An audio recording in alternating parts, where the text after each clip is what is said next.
Sakina Eskiara Kianshi, juara 3, Lomba Bercerita Anak tahun 2023.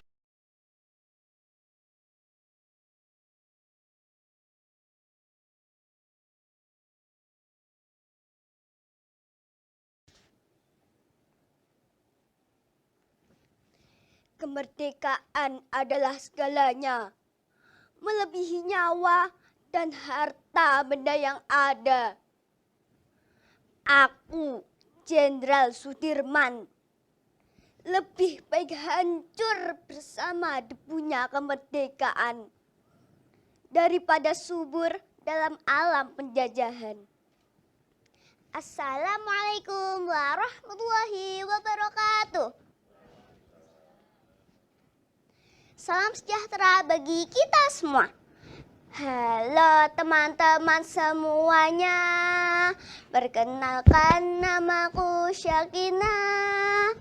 Aku kelas 3 MI Tahsus Darul Ulum. Aku hadir di sini untuk bercerita.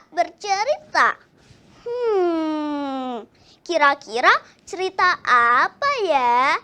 Ada yang tahu nggak?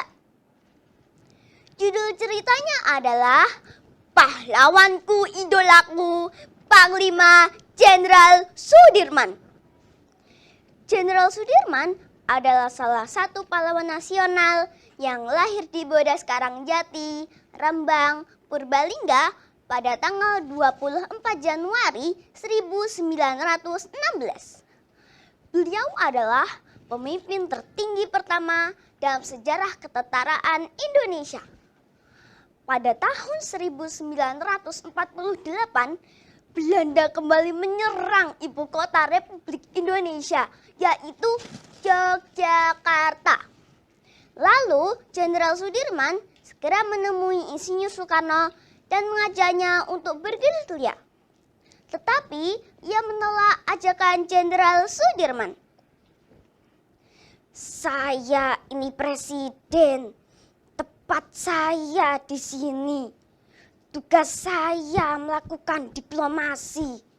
Sementara kau adalah tentara dan tempatmu di medan pertempuran. Dimanapun saya berada, saya akan tetap dibunuh oleh penjajah. Tetapi jika itu untuk Republik Indonesia, Presiden Soekarno tidak akan pernah takut mati. Akhirnya, Jenderal Sudirman menerima keputusan Insinyur Soekarno. Tetapi, mengingat penyakit yang diderita oleh Jenderal Sudirman, Insinyur Soekarno menyarankan agar Jenderal beristirahat di rumahnya. Tetapi, ia menolaknya dan berkata,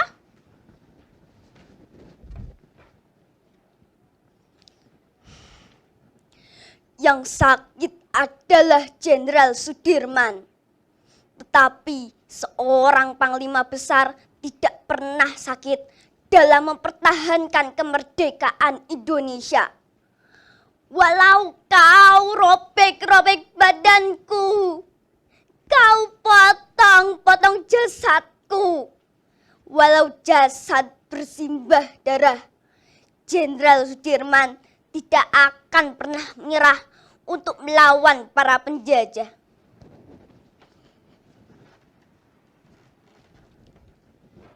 Pada suatu hari, Jenderal Sudirman bergerilya di hutan selama 7 bulan lamanya. Pada awalnya, pasukannya selalu diikuti oleh penjajah Belanda. Tetapi mereka berhasil lolos dan mendirikan markas besar di Sobo.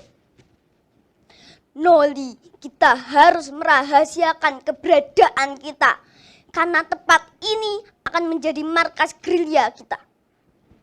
Siap, Jurang. Sopo memberikan lipatan bumi, banyak lembah dan jurang. Belanda akan sulit menjangkau daerah ini. Dari sanalah, pada tanggal 1 Maret 1949, mereka berhasil melakukan serangan. Di sela-sela itu, Jenderal Sudirman mengungkapkan pidatonya melalui radio yang dijadikan sarana komunikasi dalam perjuangan.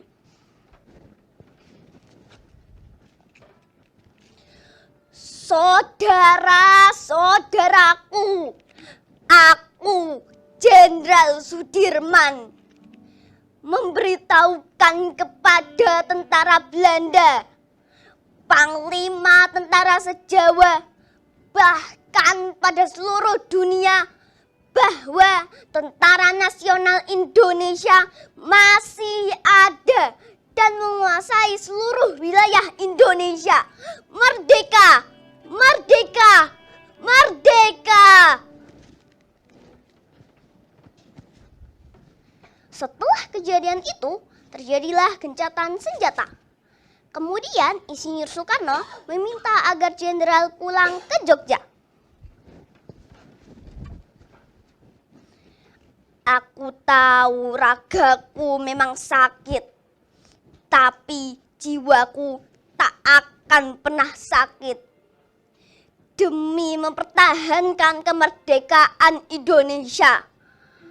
Untuk anak-anakku tentara Indonesia, kamu bukanlah sekedar sewaan, tetapi kamu adalah prajurit berideologi yang sanggup untuk melawan penjajah. Yakinlah bahwa kemerdekaan suatu negara yang didirikan atas ribuan harta dan jiwa tidak akan pernah bisa dilenyapkan begitu saja. Aku, Jenderal Sudirman, menitipkan perjuangan kemerdekaan Indonesia untuk anak-anakku dan seluruh rakyat Indonesia. Nah, teman-teman, itulah secuil kisah tentang pahlawan idolaku, Jenderal Sudirman. Pesan dari cerita ini adalah, sebagai generasi penerus perjuangan Indonesia, harus siap mengorbankan jiwa, raga, dan nyawa dalam membela negara. Sekian dari saya, salam sejahtera bagi kita semua. Wassalamualaikum warahmatullahi wabarakatuh.